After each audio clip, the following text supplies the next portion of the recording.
palang karunungan, bago lumikha ang Diyos ng kahit ano, kasama na ng Diyos yun. Samantalang hindi niya panililikha ang lupa. At ni ang mga parang man, ni ang pasimula man ng alabok ng sanlibutan.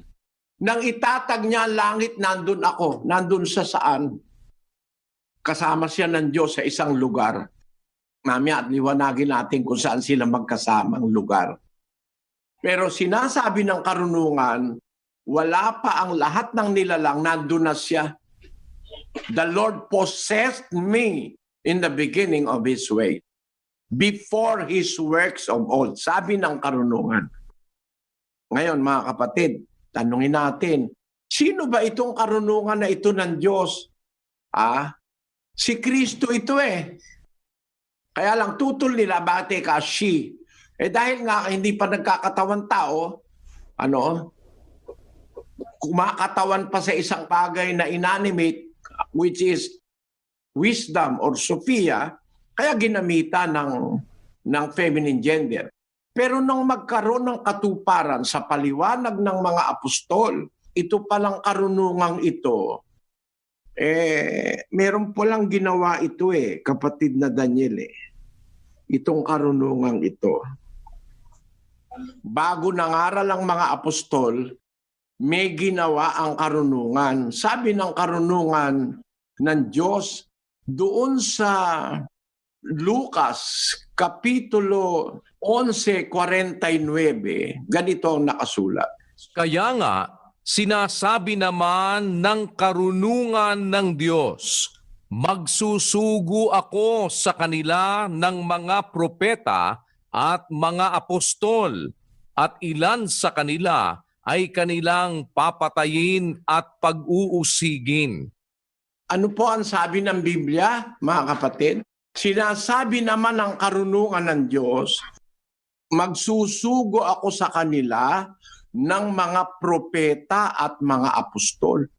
Aba, ang nagsugo pala ng mga propeta at mga apostol, ang karunungan ng Diyos. Pwede nyo bang alisin sa Biblia yan? Ang nagsugo ng mga propeta at mga apostol ay ang karunungan ng Diyos. At sabi niya pang pinagpauna, at ilan sa kanila ay kanilang papatayin at pag-uusigin. Yan. Sino yung karunungan ng Diyos na nagsugo sa mga apostol at saka sa mga propeta sa Bagong Tipan? Sino yon? Basahin natin ang Mateo, Kapitulo 10 at versikulo 1. At pinalapit niya sa kanya ang kaniyang 12 alagad, at binigyan niya sila ng kapamahalaan laban sa mga karumal-dumal na espiritu upang mapalabas nila at upang kanilang mapagaling ang lahat ng sari-saring sakit at ang lahat ng sari-saring karamdaman. Ang mga pangalan nga ng 12 apostol ay ito.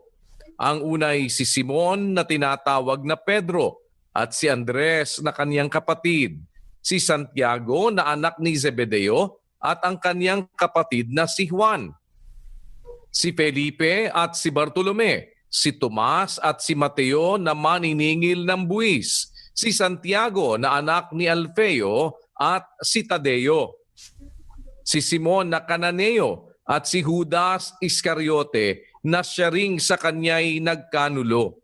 Ang 12 ito'y sinugo ni Jesus. Sino po ang nagsugo sa mga apostol? Ang 12 ito'y sinugo ni Jesus. Sino po ang nagsugo? Ang Panginoong Jesus.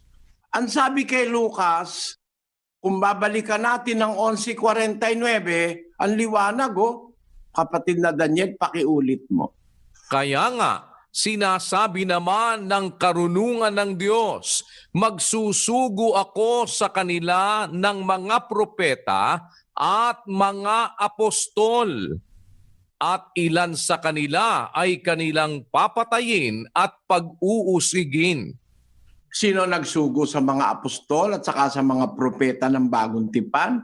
Si Kristo. Sino nagsugo? Ang karunungan ng Diyos.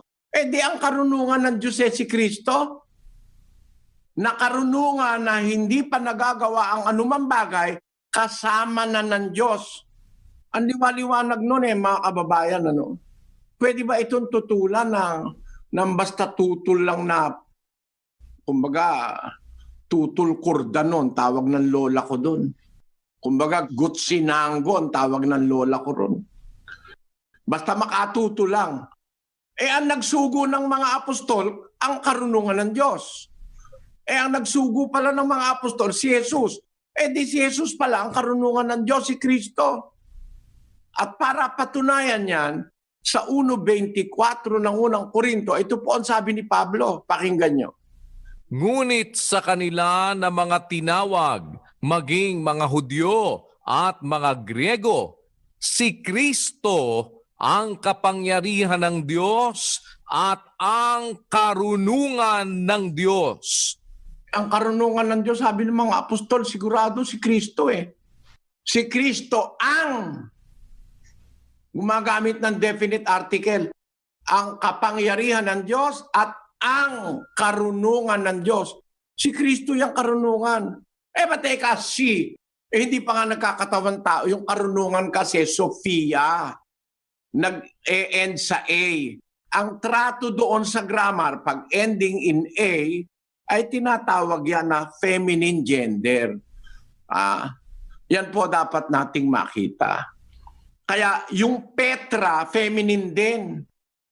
Ba't pagdating dito sa karunungan o Sofia, ayaw kayong pumayag na yan ay si Kristo? Pinaliliwanag na ng mga apostol na si Kristo ang karunungan ng Diyos. Yang karunungan ng Diyos na yan ang nagsugo ng mga apostol at propeta. Nag-e-exist yan, wala pang mundo.